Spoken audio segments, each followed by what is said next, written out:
आदाब नाजरीन, मैं हूं नीलू और आप देख रहे हैं तफ्तीश। हमारे आसपास जुर्म हो रहे हैं, मुजरिम बेखौफ है, मगर हम मुजरिमों को चैन से नहीं बैठने देंगे क्योंकि हम कर रहे हैं तफ्तीश। जब घर में ही भेदी छिपे हों तो लंका का ढहना तो तय है। यहां भी कुछ ऐसा ही हुआ था। यहां घर के अंदर छुपे हुए दुश्मनों ने यह साबित कर दिया कि वो बाहरी दुश्मनों से कई गुना ज्यादा खतरनाक है। अपनी मांगों के नाम पर जुल्म और जाति का रास्ता अख्तियार कर चुके नक्सलियों ने पल भर में कई ब्लास्ट किए, जिसमें हिफाजती दस्ते के कई अफसरान जख्मी हुए। इन नक्सलियों को ना तो अब हुकूमत का खौफ है और ना ही इंतजामिया का डर। दिन ब दिन बढ़ती इनकी ताकत हुकूमत और इंतजामिया के लिए चैलेंज है। देखिए नक्सलियों के नापाक मंसूबों की ये तफ्तीश।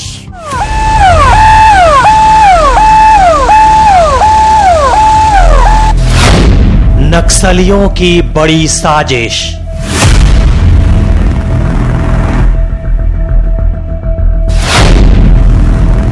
तबाही वाला लाल आतंक।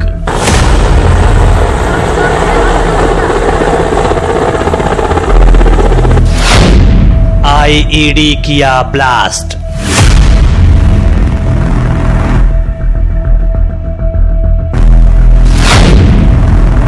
छब्बीस जवान बुरी तरह घायल।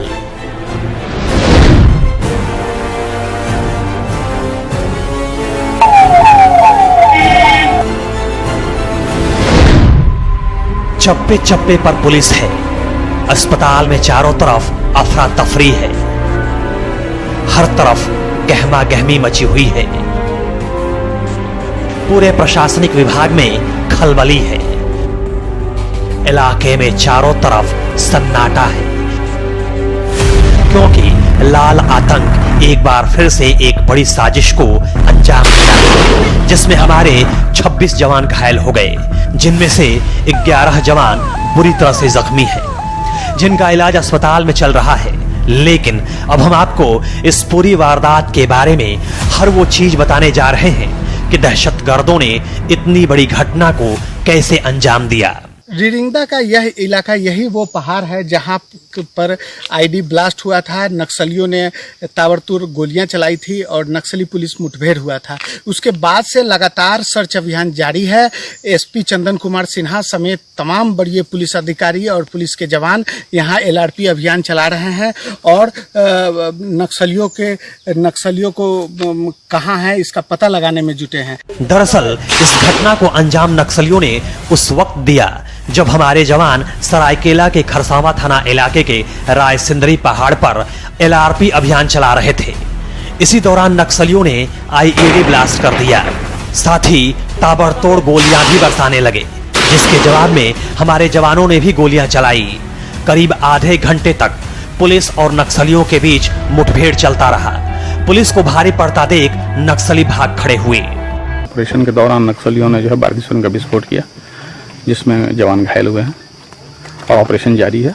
हम लोग चारों ओर से घेराबंदी किए हुए हैं। नक्सलियों के इस साजिश में हमारे 26 जवान घायल हो गए, जिनमें से 11 गंभीर रूप से घायल हैं। बाकी अन्य जवान मामूली रूप से घायल हैं। सभी घायलों को तत्काल 3 हेलीकॉप्टर की मदद से रांची के मेडिकल अस्पताल ले जाया गया, जहां अभी भी जवानों का इलाज चल रहा है। एम्बुलेंस के द्वारा 11 जवान आए हैं। 11 जवानों को हम लोग तत्काल मेडिकल उसमें ट्रीटमेंट के लिए जहाज के ऊपर, हेलीकॉप्टर के ऊपर में जल्दी से जल्दी हो सका है। हम लोगों ने यहाँ पर अपना रेस्क्यू करने के लिए चढ़ा दिए हैं। सर, पुलिस को रायसिंदरी पहाड़ के पास नक्सलियों के जमावड़े की सूचना मिली थी, जिसके बाद बीती रात से एसपी चंदन कुमार सिन्हा के नेतृत्व में सीआरपीएफ 196 बटालियन, जिला पुलिस, कोबरा और जगुआर की संयुक्त टीम के जरिए अभियान चलाया जा रहा था। इसी दौरान आज अहले सुबह जब जवान पैदल जा रहे थे, उसी वक्त नक्सलियों ने आईईडी ब्लास्ट कर दिया। उसके बाद ताबड़तोड़ गोलियां चलाने लगे, जिसके बाद हमारे जवानों ने भी जवाबी कार्रवाई की। इस घटना के बाद से पुलिस लगातार रायसिंदरी के पहाड़ और जंगलों में सर्च अभियान चला रही है। पुलिस घटनास्थल वाले इलाके में एहतियात के तौर पर किसी के जाने पर रोक लगा दी है। दूसरी तरफ इस घटना के बाद से रायसिंदरी पहाड़ से सटे इलाकों में दहशत है।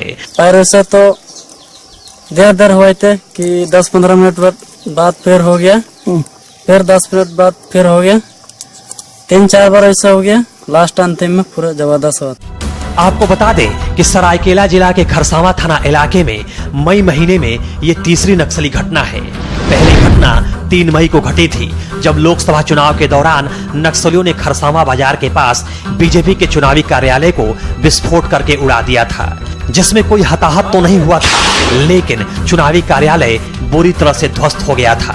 फिर चुनाव बाद 20 मई को खरसावां थाना इलाके के हुड़ांगदा में शुरू हुए जलाशय परियोजना की सुरक्षा में लगे जवानों पर जो निरीक्षण के दौरे पर थे, तब नक्सलियों ने आईईडी ब्लास्ट किया था, फिर गोलियां भी चलाई थी। इस घटना में 2 जवानों को गोली लगी थी और एक जवान ब्लास्ट में घायल हुआ था। अब ये तीसरी घटना के बाद से लगातार पुलिस का सर्च अभियान जारी है। पुलिस हर तरफ बड़ी सावधानी से सर्च अभियान चला रही है, साथ ही इस दिशा में तेजी से काम कर रही है कि बाकी बचे नक्सलियों का जल्द से जल्द सफाया किया जा सके। तफ्तीश के लिए सरायकेला से विकास कुमार के साथ अजय लाल की रिपोर्ट, न्यूज़ 18। वो तो सीधा साधा इंसान था, छोटा मोटा कारोबारी था, उसका एक हंसता खेलता घर था।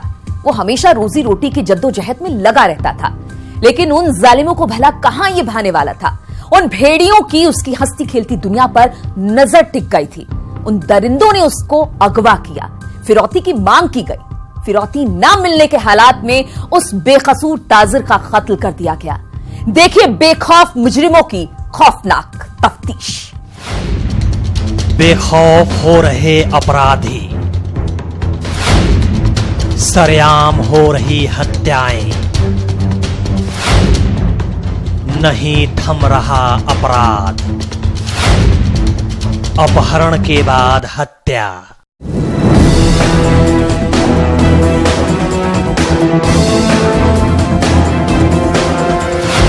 गाड़ी से नीचे उतर रही ये लाश एक व्यवसायी की है, जो कुछ समय पहले अपनी दुकान में था। उसको क्या पता था कि चंद मिनटों में उसके साथ क्या होने वाला है। लेकिन जब इस वारदात के बारे में पुलिस और लोगों को खबर लगी तो हर तरफ सनसनी दौड़ गई, क्योंकि बेखौफ अपराधियों ने सरेआम उस व्यवसायी का अपहरण करने के बाद गोली मारकर हत्या कर दी।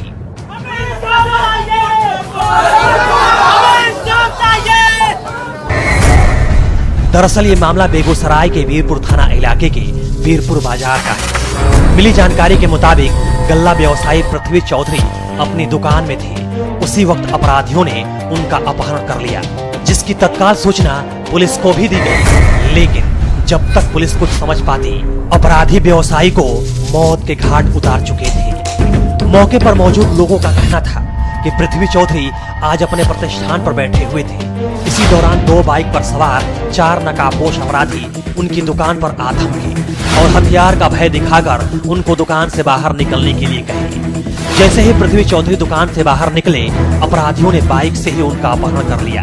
लेकिन हैरान तब सभी रह गए जब महज 1 घंटे के भीतर ही पृथ्वी चौधरी की लाश पुलिस ने बरामद किया, जिसे अपराधी गोली मारकर हत्या करने के बाद शव को सड़क के किनारे फेंककर फरार हो गए थे। 12 बजे दिन में किराना व्यवसाय पृथ्वी चौधरी का वहां से उठा लिया जाता है और अपहरण करके बगल में जाके हत्या कर दिया जाता है। व्यवसायी की हत्या के बाद जहां पूरे इलाके में दहशत का माहौल व्याप्त है, वहीं व्यवसायियों में प्रशासन के प्रति काफी आक्रोश भी देखने को मिल रहा है। आक्रोशित लोगों ने वीरपुर बाजार को बंद कर पुलिस के खिलाफ जमकर नारेबाजी की। इस दौरान मौके पर पहुंची पुलिस को भी लोगों ने वहां से छोड़ दिया। पुलिस की कार्रवाई, वीरपुर थाना को हमने फोन किए, फोन रिसीव नहीं किए। हमारे जिला अध्यक्ष बेगूसराय से मन्नू महाराज, एसपी, डीएम, सारे पदाधिकारियों को फोन किया गया। उसके बाद वहां से उनके द्वारा थाना को फोन किया गया, तब थाना फिर जो है बाजार की ओर आए। दूसरी तरफ इस घटना के बाद पुलिस ने भी त्वरित कार्रवाई करते हुए 2 लोगों को हिरासत में ले लिया है, जिनसे पूछताछ कर रही है। हम लोग मांग करते हैं कि भ्रष्ट वहाँ के जो थाना प्रभारी हैं उसको मुअत्तल किया जाए, नहीं तो बेगूसराय की धरती पर आंदोलनात्मक कार्रवाई चलेगी। देखा जाए तो पिछले कुछ दिनों से बेगूसराय में एक बार फिर अपराध की घटनाओं में अप्रत्याशित वृद्धि हुई है। अपराधियों के मन से जैसे पुलिस का भय ही एकदम समाप्त होता जा रहा है। अपराधी दिन दहाड़े बड़ी घटनाओं को अंजाम दे रहे हैं। ऐसे में अपराधियों पर लगाम लगाने के लिए पुलिस को कड़े एक्शन लेने की जरूरत है। अपहरण और हत्या क्यों किया गया, इसके संबंध में अभी जांच और छानबीन की कार्रवाई चल रही है। इस बीच में एक पैशन प्रो मोटरसाइकिल भी पुलिस को मिला है, जिसके संबंध में बताया जा रहा है कि और लोगों को शक है कि ये उन्हीं बदमाशों में से किन्हीं एक का ये मोटरसाइकिल है। इस बीच 2 संदिग्ध लोगों को भी पूछताछ के लिए हिरासत में लिया गया है, उनसे पूछताछ की कार्रवाई चल रही है। अब देखने वाली बात ये होगी कि इस मामले में पुलिस आगे की कार्रवाई क्या करती है, कब तक अपराधी सलाखों के पीछे पहुंचते हैं। तफ्तीश के लिए बेगूसराय से संतोष कुमार की रिपोर्ट, न्यूज़ 18। एक बीवी जो खुद से ज्यादा अपने शौहर पर भरोसा करती है, उसे इस बात का यकीन होता है कि उसका शौहर हमेशा उसकी हिफाजत करेगा। एक बीवी अपनी सारी जिंदगी अपने शौहर पर कुर्बान कर देती है, सिर्फ भरोसे की बुनियाद पर। लेकिन जरा सोचिए, अगर इसके बरअक्स कोई शौहर महज थोड़ी सी जमीन के लिए अपनी ही बीवी का कत्ल कर दे, तो फिर शौहर में और भेड़िए में क्या फर्क रह जाएगा।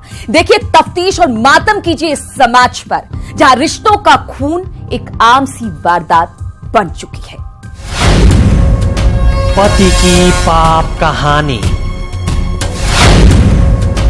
जमीन से निकली लाश,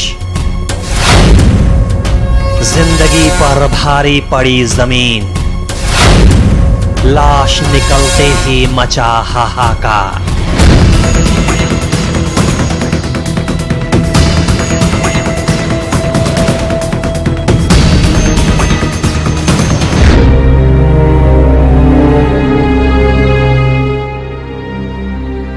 एक खौफनाक खबर से पूरे गांव में सनसनी थी।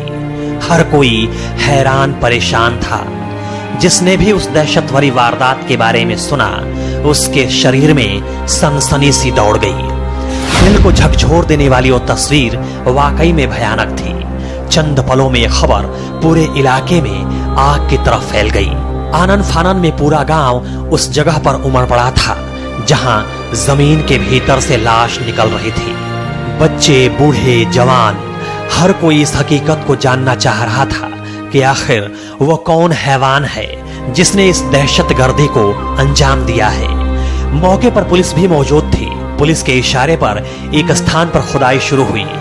जैसे ही बालू थोड़ी सी हटाई गई, जमीन के भीतर से एक लाश दिखाई देने लगी। इस भयावह तस्वीर को देखकर सभी का कलेजा दहल गया।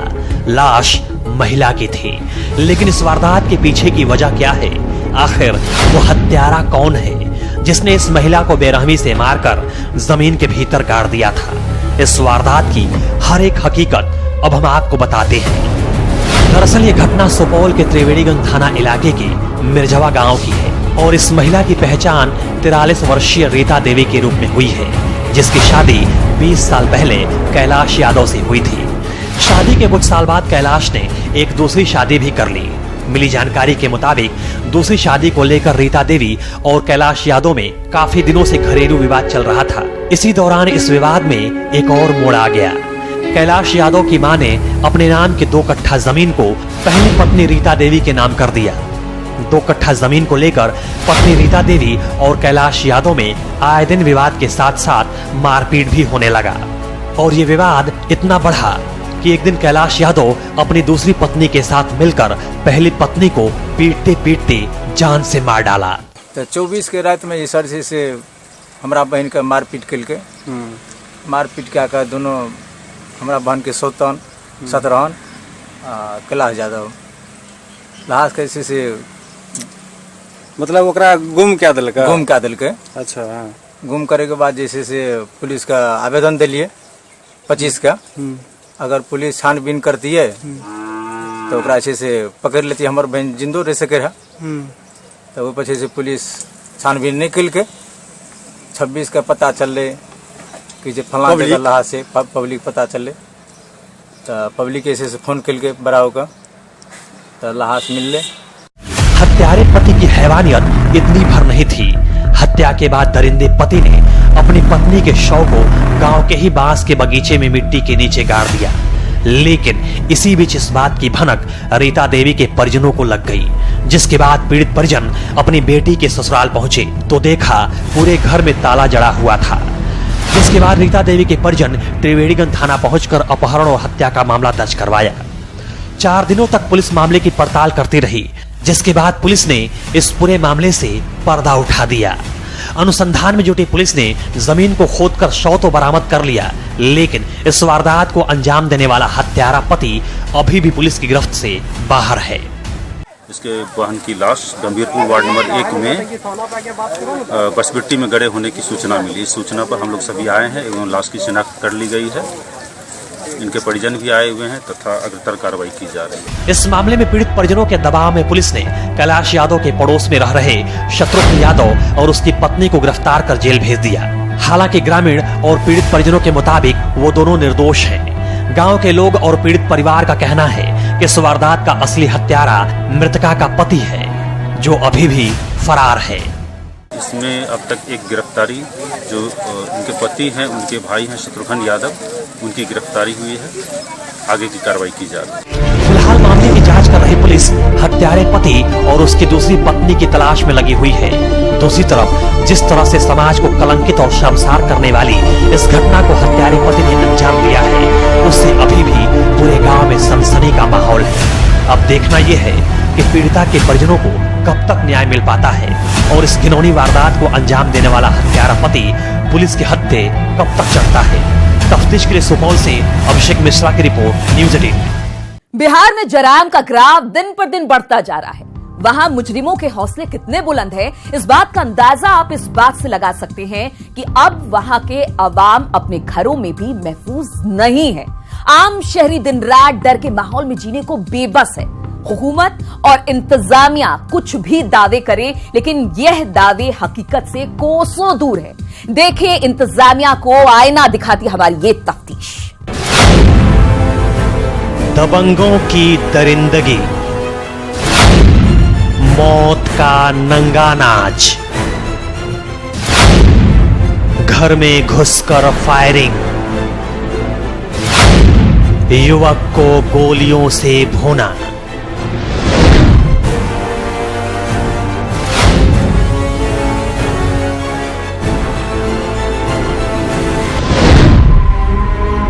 मौत का एक खौफनाक मंजर, ताबड़तोड़ फायरिंग से दहल गया इलाका, दबंगों की दरिंदगी से कराह उठा परिवार, दहशत भरी वारदात से हर कोई कांप गया, क्योंकि ये मौत की तस्वीर ही कुछ ऐसी है जिसको सुनने के बाद किसी का भी कलेजा दहल जाएगा।